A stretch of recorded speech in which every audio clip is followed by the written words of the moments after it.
Keating Media. Michael Keating from Keating Media. My questions to both Minister Hunt and Shadow Minister Butler. In this forum a few months ago, I asked Minister Frydenberg about nuclear power as a zero-emission source of clean energy, and he indicated his support for a nuclear power industry, although he acknowledged the difficulties that would be faced politically. So we've recently taken submarine technology from France. Should we follow up and take their technology for a nuclear power industry at some point in the future? Sure. Look, I think it's an important question, Michael, and I think it's one where we actually need to have a genuinely responsible debate. Around the world, nuclear energy plays an important role, and you're seeing examples of very highly developed new technology. To give credit to the South Australian Labor government, they have held a royal commission on this, and they have their findings. We will consider them, and we go into that with an open mind. This is not new policy. This is exactly the position that we've got.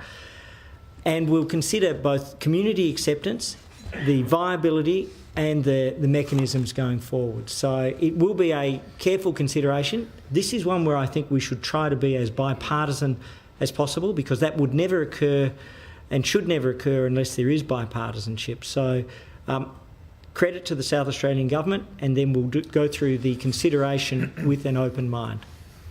South Australia is probably the jurisdiction most likely to be able to have this debate, and it's important to point out it's not finished. I mean, yes, there's a final report from the Royal Commission, but the state government there is undertaking quite a serious community consultation process about its recommendations.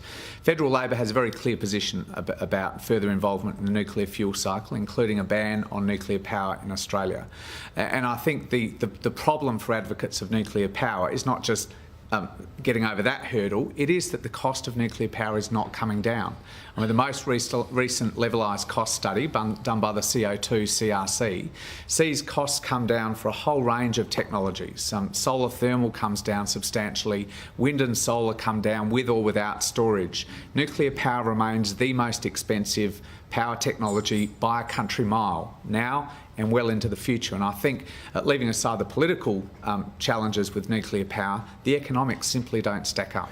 Just taking the power side of it out, though, taking the equation where you are exporting uranium from South Australia and then you take part in the entire life cycle of that, you essentially rent that out and then take it back and bury it. Is that something that you think that both major parties could countenance? Well, again, our policy nationally is to prohibit further involvement in the nuclear fuel cycle beyond the mining and the export of ore. And, you know, we had a national conference last year. There was no appetite to reconsider that position. Greg's right that the South Australian government is now undertaking a community consultation process around recommendations that go to the idea of South Australia hosting a storage site for high-level waste. I think it's still a very open question about whether the South Australian community will accept that or not. Our position as Federal Labor is that no case has been made to change our long-standing platform about this issue, and there's still a long way to go in the South Australian process. So my view is something that's been expressed publicly, and that is that we need to approach it with an open mind.